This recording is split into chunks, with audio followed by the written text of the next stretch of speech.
저는 올해 72, 이름은 박정희라고 합니다. 경남 밀양에서 태어나 평생을 살림하며 자식들을 키워냈어요. 지금은 서울에서 혼자 지내지만 아들 둘과 딸 하나가 멀지 않은 곳에 살고 있어요. 늘 그렇듯 손주들 얘기하며 사는 재미로 버텨왔죠. 그런데 얼마 전 제 마음을 크게 흔든 일이 있었습니다. 평생 친구이자 이웃인 정순자 씨가 갑작스럽게 치매 초기 진단을 받았다는 소식을 들었거든요. 며칠 전만 해도 저와 함께 시장을 다니며 반찬거리를 고르고 손주들 얘기를 하며 웃곤 했는데 갑자기 그렇게 되니 말문이 막히더군요. 순자 씨는 그동안 건강관리도 잘하고 자식들에게 부담 주지 않으려고 적금을 꼬박꼬박 붓는 사람이었어요. 그런데 막상 치매 진단을 받으니 준비해둔 게 하나도 없었던 겁니다. 재산이나 통장 비밀번호조차 가족 누구에게도 제대로 알려주지 않았고 앞으로 치료비는 어떻게 마련할지, 병이 더 진행되면 누가 돌봐줄지 전혀 정해놓지 않은 상태였죠. 그 이야기를 듣는데 제 가슴이 철렁 내려앉았습니다. 혹시 나도 이렇게 갑자기 병이 찾아오면 어떻게 하지? 내 아이들에게 큰 짐만 남기는 건 아닐까? 하는 걱정이 밀려왔습니다. 며칠 후 순자 씨 아들이 저를 찾아와 하소연을 하더군요. 박 이모, 엄마가 이렇게 될 줄 몰랐어요. 은행 통장 하나도 찾을 수가 없고 병원비 결제도 마음대로 못해요. 위임장이나 한정후견 같은 걸 미리 해뒀으면 이렇게 힘들지 않았을 텐데. 그 말을 듣는데 저는 등골이 오싹해졌습니다. 평소에 아무렇지 않게 넘기던 일들이 병이 오면 이렇게 큰 장벽이 된다는 걸 처음 깨달았어요. 사실 우리 세대는 죽음이나 병에 대한 준비를 이야기하는 걸 불길하게 여기곤 합니다. 하지만 정작 닥치고 나면 준비하지 않은 가족이 더 힘들어집니다. 저 역시 그때까지는 이런 준비를 전혀 생각해 본 적이 없었거든요. 그래서 저는 마음을 고쳐먹었습니다. 이제라도 준비하자. 내 아이들에게 짐이 되지 않으려면 지금부터라도 하나씩 해야 한다. 그날 이후로 저는 치매에 걸리기 전에 꼭 해둬야 하는 준비들을 하나하나 알아보기 시작했어요. 그리고 정말 놀랐습니다. 우리나라에는 이런 상황을 대비할 수 있는 제도와 서류가 여러 가지 있는데 막상 아는 사람은 거의 없다는 사실이었죠. 오늘 이 영상을 끝까지 보시면 혹시라도 갑자기 병이 찾아왔을 때 우리 아이들이 얼마나 덜 힘들어질 수 있는지 아실 수 있을 거예요. 저와 제 친구 순자 씨의 이야기를 통해 치매가 오기 전에 반드시 해둬야 할 준비들을 하나씩 알려드리겠습니다. 정순자 씨가 치매 진단을 받고 난 뒤 가장 먼저 부딪힌 문제는 돈과 관련된 일이었습니다.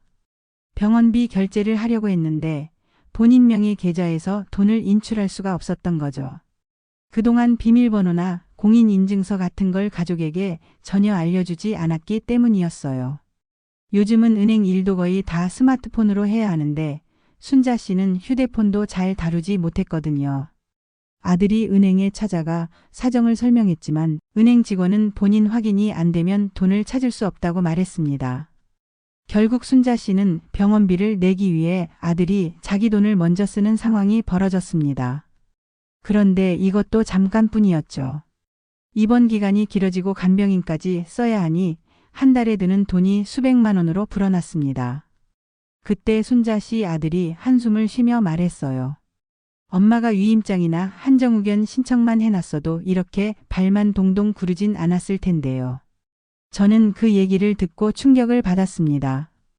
평생을 알뜰살뜰 살림하던 순자 씨였는데 막상 치매가 오니 자기 돈을 자기 손으로 쓰지도 못하는 상황이 된 겁니다.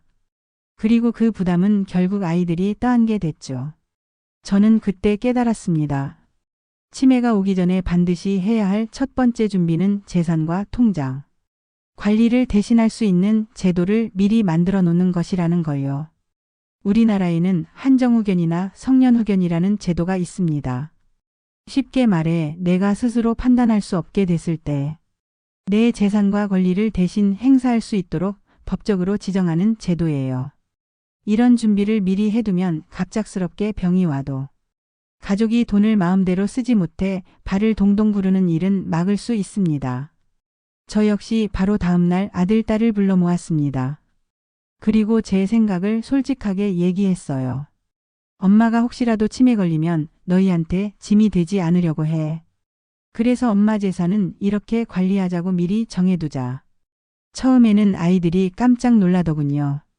엄마 그런 말 왜 해요? 너무 불길해요. 하지만 저는 단호하게 말했습니다. 불길해서 피하는 게 아니야. 우리가 미리 얘기하면 오히려 마음이 편해져. 그렇게 저는 통장 비밀번호를 적어두고 어떤 통장에 돈이 있는지, 보험과 연금이 어디서 나오는지까지 다 정리했습니다. 아이들에게도 한정후견 제도에 대해 알려줬고요. 정리하면서 저 자신도 깜짝 놀랐습니다. 통장이 여러 개라 저조차도 정확히 얼마나 있는지 파악이 잘 안 됐거든요. 그런데 막상 정리해보니 이렇게 해두길 정말 잘했다는 생각이 들었습니다. 순자 씨 가족이 겪은 두 번째 어려움은 치료 방향을 두고 가족들끼리 의견이 갈라졌다는 점이었습니다. 치매는 치료가 길고 점점 상태가 변하기 때문에 언제까지 병원 치료를 할지, 어떤 약을 쓸지, 요양시설을 알아볼지 등 결정해야 할 일이 참 많습니다. 그런데 순자 씨는 평소 자신의 의사를 가족에게 전혀 말해둔 적이 없었어요. 나는 연명치료 같은 거 받기 싫다. 요양병원에 가는 건 괜찮다. 이런 말 한마디 없이 그냥 살았던 거죠. 그러다 보니 아들과 딸의 생각이 갈렸습니다. 아들은 엄마는 끝까지 집에서 돌봐야 한다. 고 주장했고 딸은 상태가 더 나빠지기 전에 요양병원에 모시자. 며 눈물을 흘렸습니다. 결국 서로 말이 엇갈리면서 가족들끼리 마음이 상하고 병원에서도 치료 방침을 정하지 못해 시간이 길어졌습니다. 이 모습을 보면서 저는 또 한 번 깨달았습니다. 치매가 오기 전에 내가 원하는 치료와 돌봄 방식에 대해 미리 말해두는 게 꼭 필요하다. 요즘은 사전 연명 의료 의향서라는 제도가 있습니다. 이건 내가 건강할 때 나중에 회복 가능성이 없는 상황이 오면 어떤 치료를 받을지, 연명 치료를 받을지 거부할지 미리 의사를 남겨두는 서류예요. 저도 이 제도를 찾아보고 직접 작성하는 방법을 알아봤습니다. 생각보다 어렵지 않더군요. 보건소나 지정병원에 가면 상담을 받고 작성할 수 있었습니다. 순자 씨의 아들이 한 말이 기억납니다. 엄마가 평소에 자기 뜻을 말해뒀다면 우리가 이렇게 고민하지 않아도 됐을 텐데요. 솔직히 지금 엄마가 뭘 원하는지 알 수 없어요. 저는 그 말을 듣고 마음이 무거워졌습니다. 그래서 제 아이들에게도 솔직히 말했죠. 엄마는 혹시라도 의식이 없을 때 연명치료를 받기 싫어. 너무 오래 누워만 있고 싶진 않아. 너희가 힘들어지는 것도 싫거든. 아이들은 처음엔 당황했지만 제 말을 듣고 나니 오히려 마음이 편해졌다고 했습니다. 엄마 뜻을 미리 알아서 다행이에요. 그래야 우리끼리 싸우지 않죠. 치매나 중증 질환이 오면 내 뜻을 대신 말해줄 사람이 필요합니다. 그런데 그걸 미리 정하지 않으면 결국 가족끼리 마음이 갈라지고 큰 상처만 남게 됩니다. 세 번째로 순자 씨 가족이 크게 힘들었던 부분은 간병 문제였습니다. 치매 환자를 돌보는 일은 생각보다 훨씬 힘들고 비용도 많이 듭니다. 처음엔 아들이 직장을 다니면서 저녁마다 어머니를 돌보려 했지만 얼마 못 가 지쳐버렸습니다. 밤마다 잠을 설치고 낮에는 회사에서 집중을 못하게 되니 결국 휴직까지 하게 됐어요. 순자 씨 딸도 처음에는 같이 도우려고 했지만 본인 가정이 있다 보니 오래 돌볼 수가 없었습니다. 결국 가족끼리 서로 미루게 되고 갈등이 점점 커졌습니다. 이 모습을 보며 저는 나도 이렇게 되면 우리 아이들이 똑같이 힘들겠구나 하는 생각이 들었습니다. 그래서 저는 미리 장기요양보험과 돌봄 서비스를 확인해 보기 시작했습니다. 국민건강보험에 가입돼 있으면 장기요양보험을 통해 간병 서비스와 요양시설을 지원받을 수 있습니다. 하지만 이 제도도 신청 절차가 꽤 복잡하고 등급을 받아야만 지원을 받을 수 있습니다. 순자 씨는 이런 걸 전혀 몰랐습니다.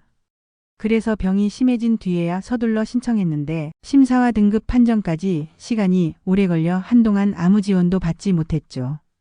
저는 그 얘기를 듣고 바로 준비를 시작했습니다.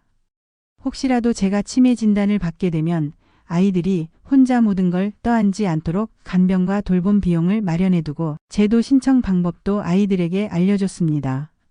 그리고 아이들에게 이런 말을 했습니다. 엄마가 치매 걸리면 너희가 다 짊어지려고 하지 마. 제도가 있으면 적극적으로 이용해. 엄마도 그게 훨씬 마음이 편해. 아이들은 처음엔 엄마가 너무 미리 걱정하는 거 아니냐고 했지만 얘기를 듣고 나서 이렇게 말했습니다. 엄마 이렇게 얘기해 주니까 마음이 놓여요. 사실 엄마가 아프면 우리가 뭘 해야 할지 잘 모르거든요. 저도 아이들의 대답을 듣고 한결 마음이 가벼워졌습니다. 치매는 혼자만의 병이 아닙니다. 가족 모두가 함께 감당해야 하는 일입니다. 그렇기 때문에 준비를 미리 해두는 게 나 자신을 위해서뿐만 아니라 사랑하는 가족을 위해서도 꼭 필요한 일이라는 걸 깨달았습니다. 순자 씨 가족이 또 힘들어했던 문제는 보험과 연금 수령 문제였습니다. 순자 씨 명의로 된 보험과 연금이 있었지만 정작 본인이 병원에 누워 있으니 서류를 떼거나 수령 절차를 진행할 수가 없었습니다. 아들이 보험사에 전화를 해서 사정을 설명했지만 돌아오는 대답은 늘 같았습니다. 본인 확인이 안 되면 지급이 어렵습니다. 위임장이나 법적 후견인 서류를 제출해 주세요. 하지만 이미 병이 진행된 상황에서 이런 서류를 준비하는 건 거의 불가능했습니다. 결국 순자 씨 가족은 몇 달 동안 자기 돈으로만 병원비와 간병비를 감당해야 했고 그 사이 경제적으로 큰 어려움을 겪었습니다. 이 이야기를 들으면서 저는 나도 미리 준비하지 않으면 아이들이 이렇게 힘들겠구나 하는 생각이 들었습니다. 그래서 제 보험과 연금 정보를 전부 정리하기로 했습니다. 처음엔 막막했어요. 통장과 증권, 보험증권이 이리저리 흩어져 있었거든요. 그래서 아이들과 함께 앉아 하나씩 정리했습니다. 첫째, 어떤 보험이 있고 언제까지 보장이 되는지. 둘째, 연금은 어디서 나오고 매달 얼마가 나오는지. 셋째, 혹시 사망 시 수익자가 누구인지. 이걸 모두 메모해 한눈에 볼 수 있도록 만들어 아이들에게 보여줬습니다. 그러자 아이들이 말했어요. 엄마 이렇게 정리해 주니까 너무 좋다. 사실 우리가 하나도 몰랐거든. 그때 저는 깨달았습니다. 내가 가진 재산과 보험, 연금 정보를 미리 정리해 두는 것만으로도 가족이 얼마나 큰 힘을 얻는지 말이죠. 순자 씨는 이런 준비를 하나도 하지 못했고 결국 아이들은 엄청난 서류 전쟁 속에서 힘든 시간을 보냈습니다. 그 모습을 보고 저는 다짐했습니다. 나는 절대 아이들을 그렇게 힘들게 하지 않겠다. 그래서 지금도 제 중요한 서류는 모두 한 파일에 모아두고 아이들이 필요할 때 쉽게 찾을 수 있도록 해뒀습니다. 이건 정말 작은 수고지만 나중에 가족에게는 큰 도움이 되는 준비입니다. 제가 또 크게 깨달은 부분은 집과 재산을 미리 정리해 두는 것의 중요성이었습니다. 순자 씨는 오래된 단독주택에 살고 있었는데 명의도 본인 앞으로만 돼 있었습니다. 그런데 치매 진단을 받고 나니 집을 팔 수도 대출을 받을 수도 없는 상황이 됐습니다. 재산 처분에 필요한 서류에 본인 서명이 있어야 하는데 이미 상태가 나빠져 법적 효력이 없는 서명이 된 것이죠. 결국 가족들은 돈이 급하게 필요했지만 집을 팔 수도 없고 대출도 받을 수 없었습니다. 결국 사정이 어려워져서 친척들에게 돈을 빌릴 수밖에 없었다고 해요. 저는 그 이야기를 듣고 정말 놀랐습니다. 만약 나도 아프면 우리 집과 재산은 어떻게 될까? 그래서 저는 아이들과 솔직히 얘기했습니다. 엄마가 혹시라도 병이 생기면 이 집을 어떻게 할지, 재산을 어떻게 나눌지 미리 정하자. 아이들은 처음엔 엄마 그런 얘기 하지 말아요. 라고 했지만 결국 제 생각을 이해해 줬습니다. 저는 아이들과 함께 상속과 증여, 그리고 재산 처분 계획을 하나씩 논의했습니다. 그리고 가능하다면 유언장 작성까지 해보려고 합니다. 미리 이런 과정을 거쳐야 나중에 아이들이 갈등 없이 제 뜻대로 재산을 정리할 수 있기 때문입니다.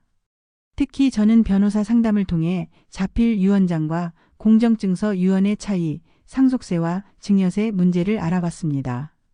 생각보다 복잡한 절차가 많더군요. 하지만 미리 해두면 훨씬 마음이 편했습니다. 순자 씨는 이런 준비를 하나도 안 했기 때문에 가족들이 엄마 재산을 누가 관리할지를 두고 한동안 다툼까지 벌였다고 합니다. 듣는 제 마음이 다 무거워졌습니다. 그래서 저는 이렇게 다짐했습니다. 나는 내 아이들에게 절대 그런 짐을 주지 않겠다. 내가 할 수 있을 때 모든 걸 미리 정리해 두겠다. 미리 준비하면 아이들의 부담이 훨씬 줄어들고 무엇보다 가족 간 갈등이 크게 줄어듭니다. 나이 들수록 내가 가진 것을 어떻게 정리할지는 더 이상 미루면 안 되는 일이란 걸 뼈저리게 느꼈습니다. 제가 마지막으로 깨달은 건 이런 준비를 하는 게 단순히 재산 문제를 해결하기 위해서만이 아니라 가족의 마음을 편하게 해준다는 점이었습니다. 순자 씨는 치매가 진행되면서 점점 말이 줄어들고 결국 아이들과 대화조차 힘들어졌습니다. 그 모습을 보던 아들이 한 번은 울먹이며 제게 말했어요. 엄마가 자기 마음을 조금만 더 알려줬으면 좋았을 텐데요. 엄마가 뭘 원하는지 몰라서 우리가 다 알아서 결정해야 하니까 너무 힘들어요. 그 얘기를 듣고 저는 가슴이 찡했습니다. 우리는 평생을 살면서 내가 없으면 가족이 힘들지 않을까 하는 생각을 하지만 정작 가족과 내 마음을 솔직하게 나누는 일에는 너무 인색했던 것 같아요. 그래서 저는 아이들을 불러 모아 제 마음을 처음으로 다 얘기했습니다. 엄마는 혹시라도 치매가 오면 요양병원에 가도 괜찮아. 너희 인생을 다 포기하고 돌보지 않았으면 좋겠어. 그리고 엄마가 세상을 떠나면 이런 방식으로 재산을 나눠줬으면 해. 아이들은 제 말을 듣고 처음엔 놀란 표정이었지만 이내 고개를 끄덕였습니다. 엄마 이렇게 얘기해 주니까 우리가 마음이 한결 가벼워요. 엄마 뜻을 모른 채 결정하는 게 사실 제일 무섭거든요. 그날 이후 저는 아이들과 대화하는 시간이 훨씬 많아졌습니다. 보험, 연금, 재산 이야기는 물론이고 제가 어떤 치료를 원하고 어떤 삶을 살고 싶은지까지 솔직히 털어놓았습니다. 준비를 한다는 건 단순히 서류를 정리하는 게 아니었습니다. 가족과 마음을 나누고 서로를 이해하는 시간을 갖는 과정이었습니다. 이제 저는 마음이 한결 편해졌습니다. 혹시라도 병이 찾아오더라도 아이들이 제 뜻을 알고 제 삶을 대신 선택해 줄 수 있다는 믿음이 생겼기 때문입니다. 저는 친구 순자 씨 일을 겪고 나서야 깨달았습니다. 준비라는 건 단순히 서류를 정리하고 재산을 나누는 문제가 아니었습니다. 그건 사랑하는 가족의 마음을 지켜주고 내 뜻을 존중받으며 마지막까지 존엄을 지킬 수 있는 선택이었습니다. 제가 오늘 말씀드린 내용은 결국 5가지로 정리됩니다.